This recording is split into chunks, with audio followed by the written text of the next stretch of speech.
ICMAB-তে scholastic success award চালু। দি institute of cost and management accounts of Bangladesh এর আয়োজনে ICMAB-তে scholastic success award অনুষ্ঠিত হয়েছে। বিস্তারিত দেখুন নিজস্ব প্রতিনিধি রিপোর্টার জাকিয়া হোসেনের প্রতিবেদনে। শনিবার নীলক্ষেত ICMA ভবনের রুহুল কুদ্দুস অডিটোরিয়ামে ICMAB-র সদস্য ও কর্মকর্তা কর্মচারীদের ছেলে মেয়েদের মধ্যে যারা সম্প্রতি বিভিন্ন পাবলিক পরীক্ষায় বিশেষ কৃতিত্ব অর্জন করেছেন তাদেরকে সংবর্ধনা অনুষ্ঠানের আয়োজন করা হয়।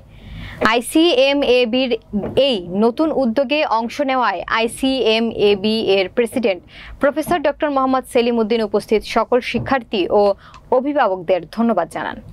তিনি তার অনুপ্রেরণামূলক বক্তব্যে শিক্ষার্থীদের শ্রেষ্ঠত্বের জন্য শিক্ষা স্লোগানকে মনে লালন করে আলোকিত মানুষ হওয়ার জন্য আহ্বান জানান।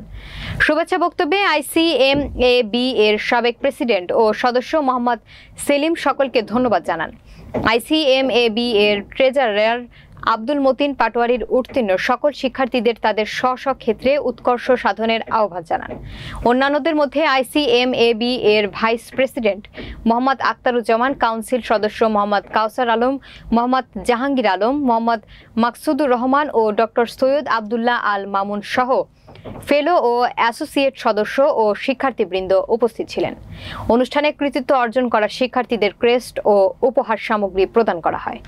এখানেই চাকরি করে অথবা মা আমাদের মেম্বার, যাতে ওরা ভবিষ্যতে নিজেদের বাবা মার মতো হইতে পারে এবং নিজের ক্যারিয়ারের বড় স্বপ্ন দেখতে পারে, পজিটিভ অ্যাটিটিউডটা তার আসতে পারে, তার যাতে ভালো জিনিসের প্রতি মাইন্ড চেঞ্জ হইতে পারে, মাইন্ডসেটটা চেঞ্জ হইতে পারে এবং এটা তার ভবিষ্যৎ যে লেখাপড়া আছে এটাতে যাতে মনোনিবেশ করতে পারে, এই জন্য তাকে স্বপ্ন দেখানো, আলোর পথে তাকে জাগানো, এটাই হচ্ছে আমার উদ্দেশ্য। জাকিয়া হোসেন, রাজধানী টেলিভিশন, ICMAB ভবন, নীলক্ষেত, ঢাকা।